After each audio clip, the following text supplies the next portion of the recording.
Many of you, perhaps all of you, are familiar with Radiopaedia through Google or other search engines. What you may not be aware of is that Radiopaedia has a mission, and that mission is to create the best radiology reference available, and to make it available for free, forever, for all.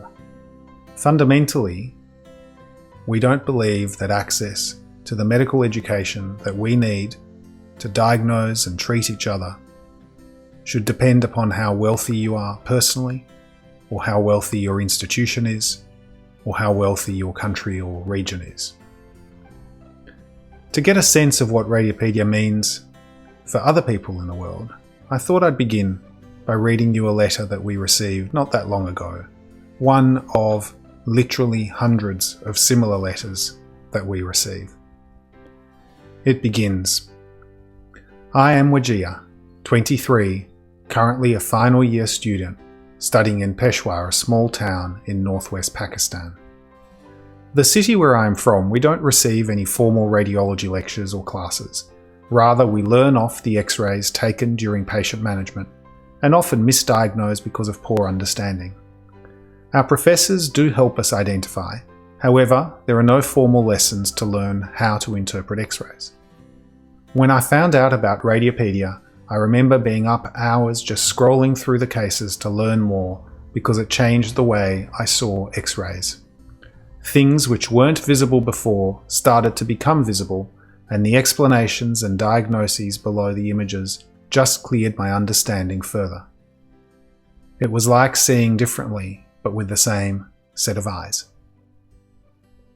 Those kind of letters make our day when we receive them at Radiopaedia, because it reinforces that what we are doing is important for at least some people around the world. But Radiopaedia didn't come into the world fully formed. It certainly didn't come into the world with all the thousands of cases and articles we have, nor did it come into the world with the community that has grown around it. Like all superhero stories, we need an origin story to take us back to how it all began. And issue 1 of Radiopaedia was in December 2005. And to be precise, it was at 8:35 p.m. on the 1st of December. At that time, I was a 3rd or 2nd year radiology resident, or registrar as we call them in Australia. And I'd started collecting cases for my personal library. Our department at that stage was transitioning away from printed film to packs, but most people were still collecting films on printed film, which I started doing, but clearly this was not going to be the way of the future. Firstly, they're heavy. You can only fit so many images on a couple of sheets, and they're hard to search. And you have to carry them around with you if you want to give any teaching. And they're not easy to include in PowerPoint presentations or any other kind of digital format. Of course, the next step was to keep digital copies of this, either DICOM or exported as JPEGs. The problem with this largely revolves around discoverability. These images were difficult either to present, you needed a DICOM viewer, or they'd be living on a hard drive somewhere hard to find. And so, on that fateful day, I wrote myself an email, which is a habit that I still hold to this day, where I wrote wiki textbook, peer-reviewed articles, and an image library. And before doing anything else, you have to assemble your hardware. I taught myself enough Linux to set up a server and install a copy of MediaWiki, the content management system that Wikipedia runs off to this day. And I managed to put that together out of spare parts that I had lying around, which probably tells you a little bit about what I'm like as a person, and also how neat my study at least used to be. The next step, having got it up and running, was to spring into action, and before doing anything else, create a logo. And initially the site was called Wiki Radiology, which was 1, not very inspired, and 2, not actually original, because someone had already taken the domain name Wiki Radiology. But some rapid iteration over the next day or two came up with a logo that you would sort of recognize before eventually it had been transformed into the logo you now see a few years later. So what would you have seen on December 2005 or very early 2006? You would have seen an empty page that looked like this with the logo. And this was where I started to contribute the first articles and cases. Over the next year or so, I gave the site what I thought at the time were cosmetic improvements. And you can see that this screenshot from January 2007 shows that at that time we had 114 articles. I would have written every single one of those, and they would have all been short stubs based largely on the notes that I was preparing while studying for my final exams. By late in 2007, the site certainly looked better, but we came across a problem, and that was that the idea of getting other people to contribute to the site was based upon the ability of people to contribute text and articles in a fairly easy way. And MediaWiki is not that easy for people that aren't already familiar with it. The editor requires knowing a special markup language to create bold entries or links or tables. And what's more, it has no idea of what we consider to be a radiology case, namely multiple images that belong together in one place. Instead, it just has single images, and so collating cases that contained multiple modalities and multiple views was not possible. And this is something that we come across over and over again as technologies evolve, and that is taking with you some of the constraints that are imposed upon you by old technology. So let's take, for example, the case of the horse and carriage. The carriage with large wheels has the driver sitting high up for obvious reasons considering the height of the horse. But when we create a car, we inherit many of these constraints even though there's no reason for that to be the case. And it takes, in some cases, decades to overcome the baggage of previous design before we evolve to a design that's optimized to the new technology. And so it is with medical texts. If we go back to the earliest writings, which are on a piece of paper or parchment or papyrus, which imposes upon you many limitations in terms of what you can include on it, but also the scale and the number of pages that are reasonable, you can see that a medical textbook is words on a piece of paper with an image. When the printing press came in, although we could create books far, far cheaper and in vast quantities, we still didn't really move away from that. We still have a piece of paper with text on it and an image. This model has lasted into modern day, and even though with the latest in printing we have textbooks that contain text and a single image, or maybe a few. Now that all makes sense when you're constrained by paper. You can't fit 300 images on a piece of paper. Your textbooks would be unwieldy. But interestingly, most organizations and publishers that have transitioned to electronic media have kept that constraint. We have PDFs that are digital paper with single selected images. The problem with that idea is, if you think about it, cases that we see and need to diagnose from don't just have a single image. And often the best image that you might choose for an article is not really representative of the case as a whole. Cases in real life contain many sequences, many modalities, many images in each sequence. And if we want to represent what it's like to be a radiologist, you really do need to be able to present cases in their full with scrollable stacks, just like we see in packs. A lot of the skill of being a radiologist is not interpreting the best image, but it's learning to find the best image and learning to ignore images that are not representative. And this is a skill that is entirely left to in-practice training rather than from resources. And there's no good reason for that to be the case. And so, armed with this idea, started seeking out some financial support to build the site that would support the kind of cases that we recognize as radiologists. And with the support of Toshiba at the time, who gave us what at the time seemed like a lot of money and now probably covers about 2 weeks of bandwidth, we started designing a site.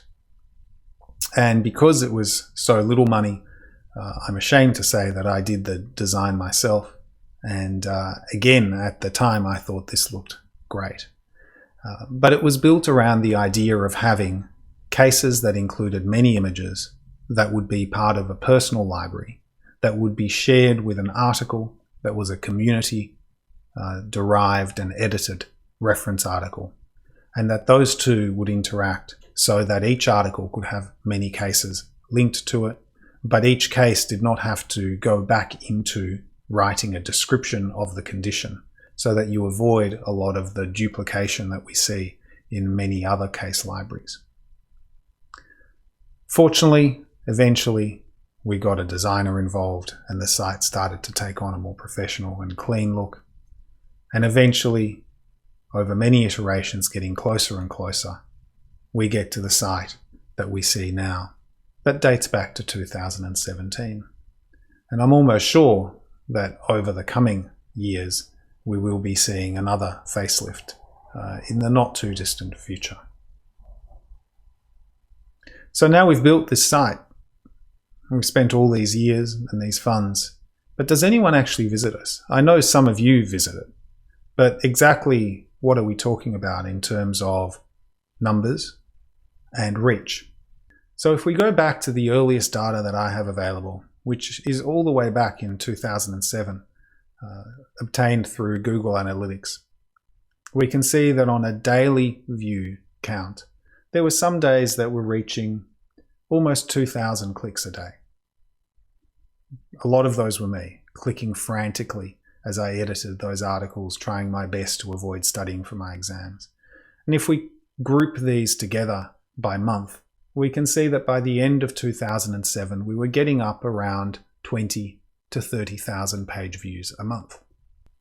These numbers are hard to really grasp. 30,000 is already quite a large number. And if you think of many of the smaller peer-reviewed journals, they would have circulations that are far, far smaller than this, and many articles would not be read that much. So already by 2007, there was a reasonable amount of interest, largely because the site is entirely free to access. You don't even need to log in, let alone pay for it. But how did this evolve over the coming years? Well, if we push that group of 2007 data onto a longer timeline that captures the rest of the time, we can see that over the following years, there's been a fairly substantial increase in page views. In June 2020, we served 19 million pages to 3.5 million individuals from every country in the world. We now have 37,700 cases and over 14,000 reference articles, making us easily the largest radiology reference site available online. Amazingly enough, even when confronted with the size and scope of these numbers, I am still asked whether I've done all of this on my own.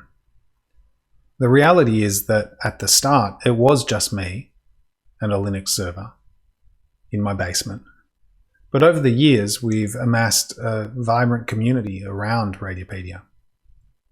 And just on the editorial board, we now have a large number of editors of various experience and seniority who mentor and review the edits from over 180,000 registered users. And what began as a single cobbled together personal computer acting as a server now is a group of Amazon servers with our images replicated all array around the world. And using these, we serve now 26.4 terabytes of data every month. We have to use and pay for many third-party applications to keep the whole thing running. And we employ 3 developers, a bunch of administrative assistants and marketing, etc. And so the question that must be asked is, how do we pay for all of this?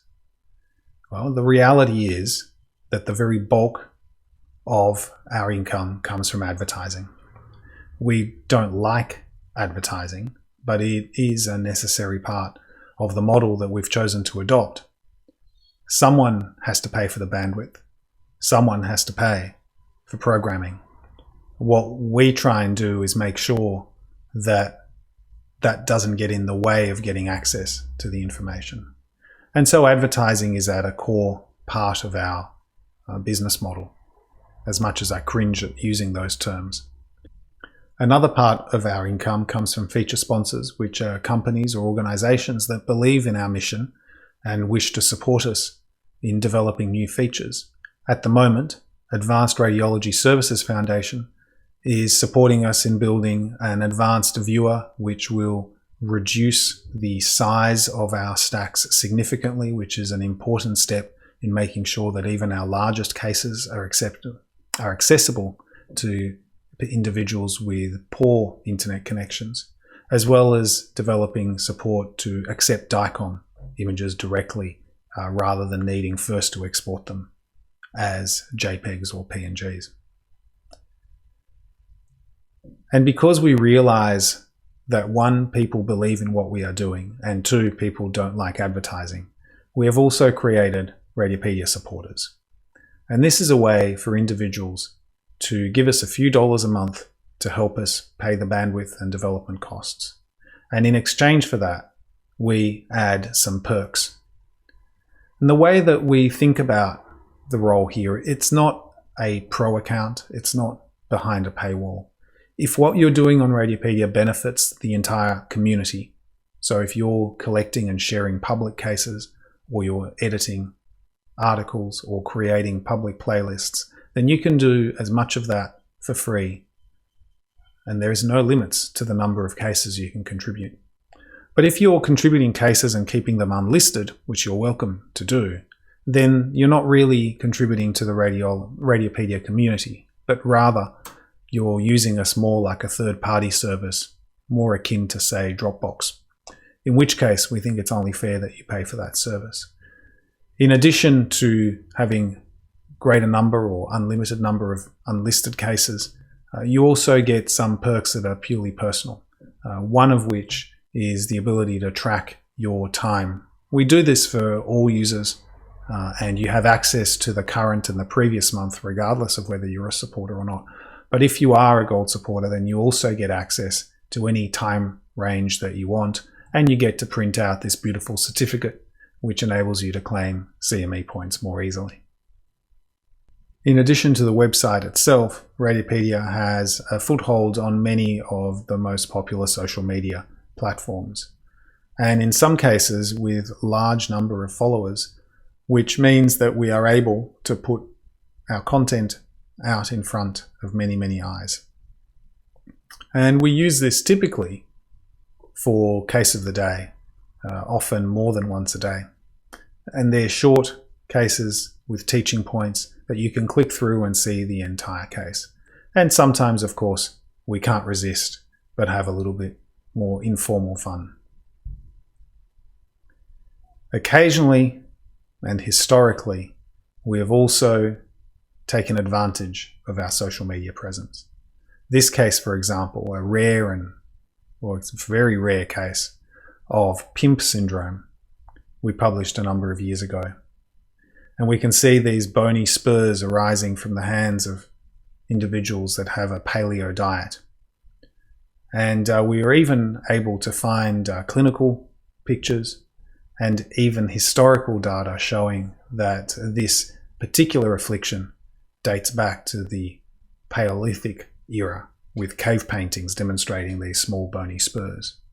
This was, of course, one of our April Fool's cases, and our most successful to date.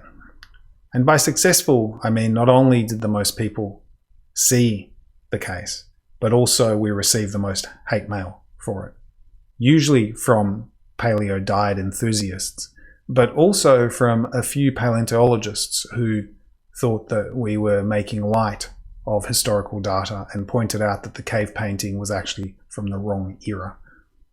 And this was not the only case we published. We did one a year for a number of years. But this year, we decided that this would be our last one and that we wouldn't even set out to prank anyone. We just released the case as a how we made it, and all credit goes to Matt Skowski, who has been the author of the majority of these cases. And from now on, I think the idea of April Fools seems to be of a bygone era where we took for granted that it was easy to distinguish truth from not truth. And clearly that is no longer the case, and we don't feel comfortable contributing even inadvertently to any further confusion. I'd like to now share an anecdote with you that not only contributed to the evolution of Radiopaedia, but also acts as a way of explaining a little bit behind the philosophy of how we see sharing of knowledge and of cases online. This goes back maybe 6 or 7 years ago when I attended a neuroradiology conference in the United States. And so for an Australian to get to the United States, we fly business class and we are paid. We have a stipend from our hospital to attend overseas conferences, which, because I'm a public hospital employee, is taxpayer funded. And so I flew across the Pacific Ocean, stayed in a nice hotel, ate some nice meals, while going to a perfectly reasonable neuroradiology conference. And as I sat taking notes, I recognized one of my cases. And it was a case of reversible vasoconstriction syndrome. It's an unusual diagnosis. I happen to know that case quite well, and I recognized it readily, and I had my laptop there and I confirmed that it was mine. And it was great to see my case being used by a well-known neuroradiologist to give a lecture to a room of a few hundred people. It was a little bit annoying that there was no credit to Radiopaedia or to myself. But, you know, what are you going to do? Over the course of the rest of the day, however, I counted over 20 images from Radiopaedia that had been taken and used in the lectures with no credit whatsoever given to either Radiopaedia or myself.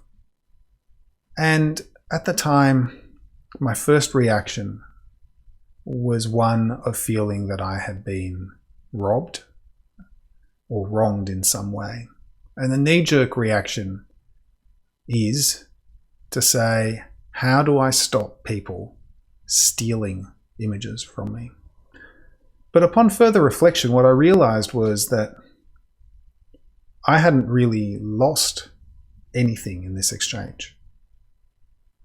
And presumably, they used the cases they found on Radiopaedia because they were better cases than they had themselves, or perhaps just easier to find, which saved them time. And the end result was that 200 people in the audience were able to receive better teaching as a result of having made these images available. And so instead of putting watermarks all over our images, or instead of making it difficult to download or image or screen capture them, instead of doing all of those things that would restrict access to our images, we actually have made it easier. We have now a button that when you click it, not only does it download the highest resolution image that we have available, but also gives you an easy way to do the right thing and to attribute the case to the site and to whoever took the time to make it available for free. But as a result of this experience, it made me also realize that for me to go overseas is something that wealthy countries can afford to do. The radiologists who can afford to fly across an ocean and stay at a nice hotel to go to a lecture series are probably the ones that least need to go, because Australian radiology training is excellent. It's on par with that in the United States or the United Kingdom or any wealthy first world nation. The real people that should be in that room are the people who can't possibly afford to attend. And as a result of that, and some following conversations with friends and fellow Radiopedians, we launched Radiopaedia events with Andrew Dixon and Jeremy Jones. The idea of it being that through Radiopaedia, through the collection of cases that we have amassed, and through our reach through social media and through the site itself, we would be able to make available the kind of courses that usually are only available to wealthy people who can afford hefty registration fees and in many cases travel. This year we ran Radiopaedia 2020, which was our first virtual conference. It was attended by many, many thousands of people, particularly from the developing world. And these courses are typical sort of courses. They have people giving lectures, but these lectures are recorded, they're edited, they're usually practiced with high quality slides where we can show cases and can scroll through them just like in real life. And these lectures are then made available to registrants. And if you come from a low or middle income nation, then you get access for free.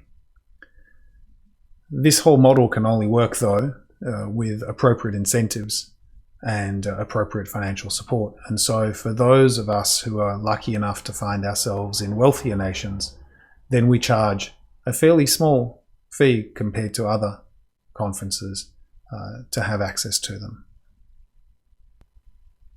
Although many of you are aware that Radiopaedia exists, and probably most of you, at least sometimes, read the site or view cases on it, you may not be aware that there's no sharp delineating line between visitors and readers and contributors. Because the next step up from reading our content, and which by doing so you're already supporting our community and free access to medical education, the next step is to just fix a typo, for example, or fix a spelling mistake, or add a single line with a reference. And once you do that, and you learn that all our articles are editable by any of our registered users, and that every single edit that's done is moderated and reviewed by our team of dedicated volunteer editors, then you may just feel more comfortable making a more substantial edit, such as uploading a case. Uploading cases isn't that difficult. And after all, it's been done over 35,000 times already. We can do it not only through the browser itself, or we have a Cyrix or Horos plugin or a standalone PAX-driven plugin that your department can install. Or you may decide that as part of your study or as part of your subspecialty knowledge that you want to contribute more extensively to articles and cases. You might even want to create multiple choice questions. And some users find that this is not only a tremendously helpful way of studying or brushing up on knowledge that might have been forgotten, but it becomes a pastime, a hobby, maybe even a passion. And for the most active contributors, many of them get invited to join the editorial board as sub-editors. And at that point, you then join the editorial community and really get to see behind the scenes of what makes Radiopaedia continue to grow. And eventually, of those sub-editors, those who demonstrate a real passion for what we are doing can become editors, and so on. But I don't mean to imply that getting involved in Radiopaedia is really a question of quantitatively measuring your involvement. It's not a question of how many cases you've submitted or how many edits you've made, but rather it's a fundamental change in the way that you perceive the relationship between you and the rest of our community. It's a rejection of the idea that those who just happen to be born in peaceful and affluent circumstances deserve better access to medical information than those who happen to be born elsewhere. It's a rejection of the idea that the wealth of your institution or that of your country should determine how much access you have to medical information. And instead, it's embracing the idea that each of us, no matter your seniority and no matter your expertise, has something to contribute, and that each of us contributes a little bit over a number of years, then the results can be the Radiopaedia that you see in front of you today. So I encourage all of you to take that first step, and the next time you see a spelling mistake or a missing comma or a typo, to click that edit button and join Radiopaedia and help create the Radiopaedia that future residents and future radiologists will rely upon.